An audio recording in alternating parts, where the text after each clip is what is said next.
Pawn Stars, the reality show, the old man, Richard Benjamin, has passed away this morning. History, which airs the show, sent out this tweet saying that Benjamin will be missed for his wisdom and his candor. Success is not about never falling.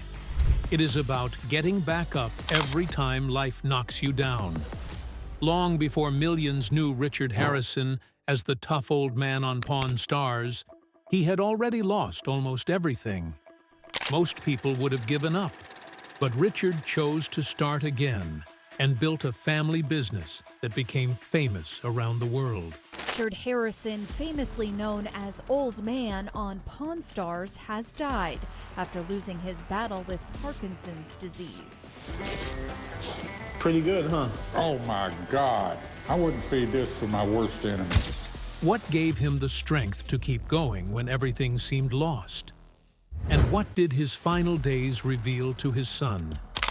Join us as we uncover the inspiring life and the lasting legacy of Richard Harrison. The words no one was supposed to hear. When Richard Harrison died on June 25, 2018, at 77 years old, the cameras were finally gone. He spent his final years dealing with Parkinson's disease, a battle he kept entirely to himself. For almost 10 years, millions of people watched him play the role of the grumpy, unshakable old man on national television. But his last moments were shared only with his family. Years later, Rick talked about the very last conversation he had with his dad. Looking back, the main thing that stuck out was just how completely normal it felt. Richard did not bring up the pawn shop, the TV show, or the business he built from nothing. None of that stuff mattered at the end. He just told Rick he loved him and asked him to take care of his mom. That was the whole conversation. Rick mentioned later that while his father was physically failing, his voice stayed completely solid. Even at the very end, he spoke with the same bluntness he used his entire life. Rick's public statement carried the same heavy vibe. He posted that he had lost a friend, a father, and a teacher at the same time, calling Richard a hero and saying it was lucky to have shared him with millions of fans worldwide. In another post, he mentioned losing his best friend that morning, the guy who taught him everything, noting that the loss would hit the entire shop crew just as hard as the actual family. Corey, the grandson, said the same thing. He mentioned that the old man was not just a grandfather, but also a best friend and a mentor for 15 years, adding that working next to him felt like a massive blessing. The History Channel also put out a statement, calling him a beloved member of the network family and praising the blunt wisdom he brought to the show.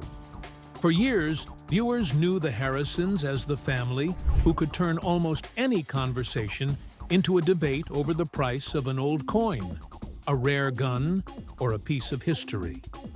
That playful back and forth became part of the show's charm.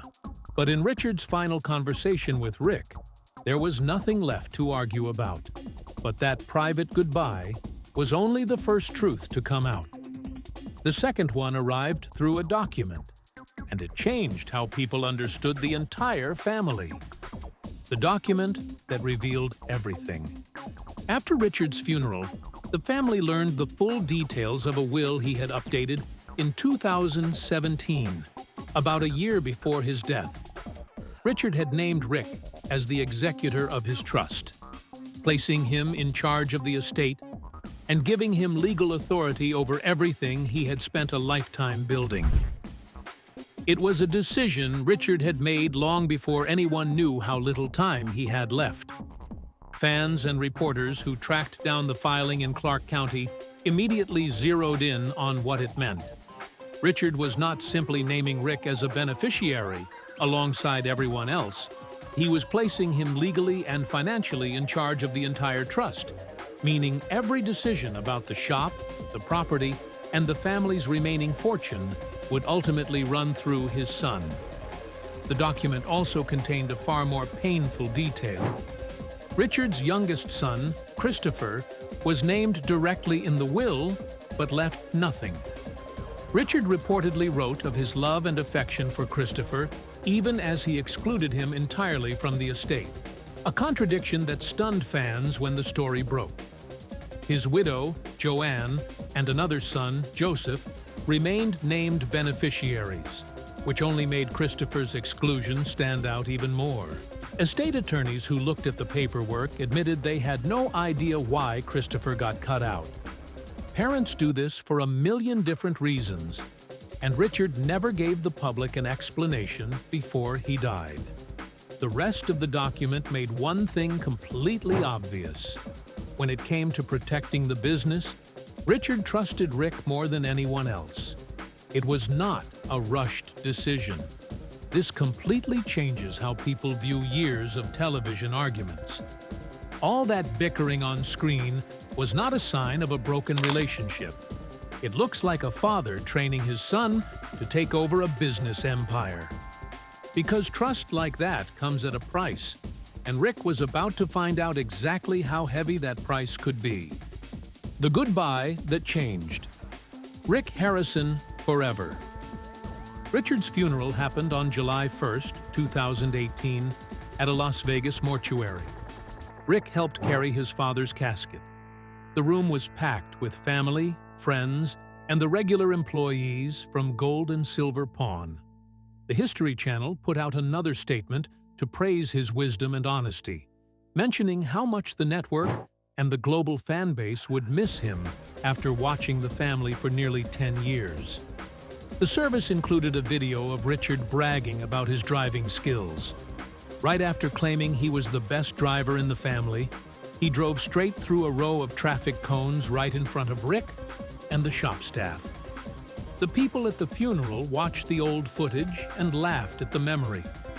It is comforting to know that a man's life can be perfectly summarized by bad driving and an immediate reality check. The video was a reminder that, behind the angry attitude, Richard actually enjoyed making people laugh. For years, viewers watched him bark orders and roll his eyes during negotiations, treating every single deal like a personal battle. At the funeral, the same footage looked completely different. It was no longer about rivalry. It was just a home video of a father and son who happened to have millions of people watching them work. Losing a father changes how people view the past. For Rick, the death of his dad meant losing the person who guided every major choice in his adult life. They started the first shop with nothing and ended up on a television show that lasted 9 seasons. The actual loss was much worse than anything shown on camera. The family has been dealing with the grief publicly ever since, constantly looking back at old footage and interviews to remember him. Even the small, ridiculous moments looked different after he died. The exact same stubbornness that used to make people laugh on television started to look like pure determination. He was just an old guy who refused to stop showing up and being himself for as long as his body could physically handle it. Because Richard's passing was not the last heartbreak this family would have to carry, and what came next tested them even further. What does his final chapter mean? After Richard died, Rick took full control of the pawn shop, just like his father's paperwork had laid out. The business kept going, and the show kept filming. For a little while, it seemed like the family found a new routine without the old man, mostly because they just kept doing exactly what he spent decades setting up. It was somewhat comforting to know that a man's entire life's work can be seamlessly replaced by a standard operating procedure and a television filming schedule. In 2024, the family went through another massive tragedy when Rick's son, Adam, died from an accidental overdose. The loss pushed the family back into the public eye during a horrible time. Adam was not a regular cast member on the show like his dad or grandfather, but his death still completely devastated the family. Rick posted a public tribute saying he loved his son and would always keep him in his heart. Later, the family started an education fund for Adam's young son, trying to handle the situation with the same sense of responsibility the old man used to expect from them. Corey, Richard's grandson, eventually stopped appearing on the show as a regular cast member. He told reporters that everyone started to feel like they were just playing characters instead of living their actual lives on camera. Pawn Stars went on an indefinite break after the network contract finally ended, wrapping up a run that started back in 2009 with the family working behind the counter together. Looking back, Richard's decision to leave everything to Rick in 2017 made perfect sense. The old man could not have predicted all the bad things that happened later, including losing his own grandson. Still, he seemed to know that Rick would have to be the one to keep the family and the business together after the TV show ended, and after he was gone. It is truly incredible how signing a basic legal will can be rewritten into a supernatural prophecy, the second a family becomes famous on cable television. In the end, Richard never sat down for a big, dramatic interview to talk about his feelings toward his son. He did not really need to do that. He made his point clear enough through the legal choices he made in his last year, his final words, and the fact that he left the entire family business to one person. So, what happened before Pawn Stars that changed the course of Richard Harrison's life forever? The Navy man who bet everything on a pawn shop. Long before he became the gruff face people recognized from cable television, Richard Harrison was just a teenager from Danville, Virginia, looking for a way out. His family later moved to Lexington, North Carolina, when he was still a small child. And by 17, he had already decided that small-town life was not going to be enough. He enlisted in the United States Navy in 1958 and spent the next 2 decades as a petty officer first class, seeing ports from Spain to the Pacific before retiring from active service in 1979. Fans who only knew him as the man behind the counter rarely realized how much discipline and hardship shaped him long before the cameras ever arrived. After the Navy, Richard tried his hand at real estate in San Diego. It did not go the way he planned. Reportedly, he lost well over $1 million when the market turned on him, wiping out what should have been a comfortable second act for a man who had already given 20 years of his life to his country. For most men, that kind of collapse would have been the end of the story, the moment where ambition quietly folds into regret. For Richard, it was only the beginning. He gathered what was left of his savings, packed up his family, and started completely over, this time in a city built on second chances. He moved his family west after a costly setback, relocating to Las Vegas in 1981 and opening the first gold and silver pawn shop in 1988 with an investment of just $10,000. Running a pawn shop in Las Vegas back then was not a glamorous job. It was just a way to pay the bills. Rick was right there next to his dad behind the counter, learning how the business worked from day one. Long before television producers turned their constant arguing into a hit show, it was just 2 guys trying to keep a tiny business afloat with almost no money. There were no cameras, no television contracts, and no actual proof that the store would even survive another 12 months. That early struggle when the business almost went under set the tone for everything else. Rick mentioned later that working those tough years taught him way more about psychology, street smarts, and making deals than a school ever could. The old man made sure his son learned how to do everything the hard way, instead of just giving him a free pass. Because of that, nobody was surprised years later when Richard picked Rick to run the entire empire. It turns out that making a teenager work endless hours for pennies is a great way to build corporate loyalty, or at least ensure they are too tired to ever look for a better job. But what fans did not know is that the bond built in that struggling shop would one day be tested in ways no episode ever showed. The show that turned a family rivalry into television gold. When Pawn Stars premiered on the History Channel in July 2009, nobody expected a small family pawn shop to become a global phenomenon. But audiences could not get enough of watching Richard, Rick, Corey, and Chumley argue over the value of everything from Civil War rifles to a stolen submarine. Within a few years, the show was airing in roughly 140 countries and had picked up multiple ASCAP Film and Television Music Awards for Best Television Series, along with several nominations at the Critics' Choice Television Awards. At the center of it all was the tension between father and son.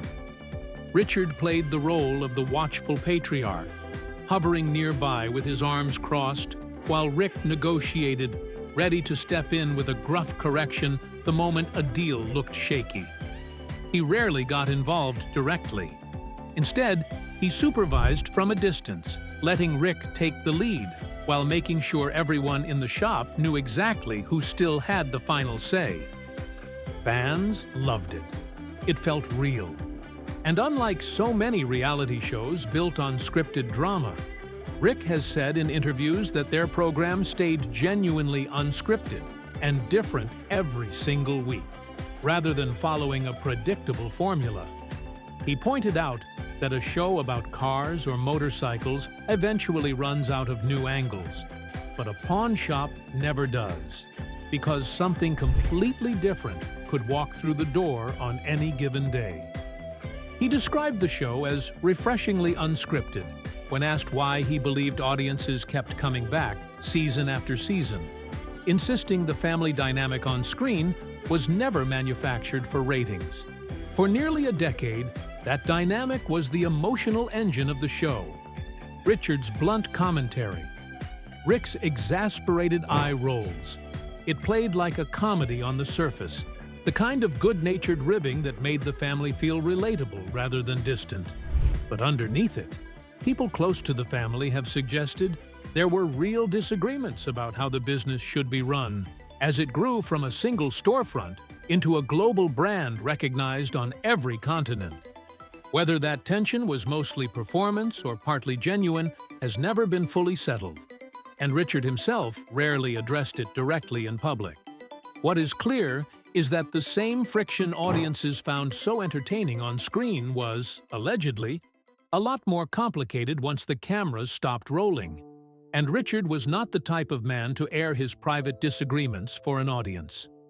Because behind that watchful eye, something was already starting to change, and Richard was determined that nobody outside the family would notice. The health battle he never wanted fans to see. By around 2016, longtime viewers started to notice something was different. Richard was appearing less often on the show he had helped build from nothing. His scenes grew shorter, his appearances grew rarer, and when he did show up, some fans thought he seemed a step slower than the man they remembered from earlier seasons. Slowly, speculation began to spread among the fan base about what was really going on behind the scenes. It got specific enough that a Facebook page dedicated to tracking his condition, bluntly titled with his nickname, began posting updates as early as June 2016, 2 full years before he actually passed away. Fans were reading the signs long before the family confirmed anything publicly, piecing together clues from episode credits and occasional public sightings the same way people might track a favorite athlete's decline. According to people close to the family, fans began tracking his decline years in advance, noticing the pattern long before Richard's team confirmed the diagnosis publicly. There is a bitter irony buried in all of this. In his own 2011 memoir, and again in a 2013 interview with Forbes, Rick had joked that if his father ever stepped back from the shop, he would not last 6 months. It was meant as a compliment to the old man's relentless work ethic, the kind of line a proud son says about someone who never seemed to slow down for anything. Nobody could have known how close that joke would eventually come to the truth, or how much weight it would carry. only a few years later. Richard, it seems, wanted it that way. He kept working as long as his body would let him, showing up at the shop long after most men his age would have retired, and he reportedly kept the severity of his condition close to the chest, sharing the full picture with only a small circle that almost certainly included Rick before anyone else. For an old man who spent his entire life trying to be the toughest guy around, talking about a personal weakness in public was never going to happen. When Parkinson's started to slow him down, he made sure it happened quietly and on his own terms, completely away from the television cameras that built his fame. Do you think Rick ever truly knew how sick his father had become? Or did old man keep the worst of it hidden until the very end? Share your thoughts with us in the comments section. Remember to like, share, and subscribe for more. Also, click the next video showing on your screen. You will enjoy it.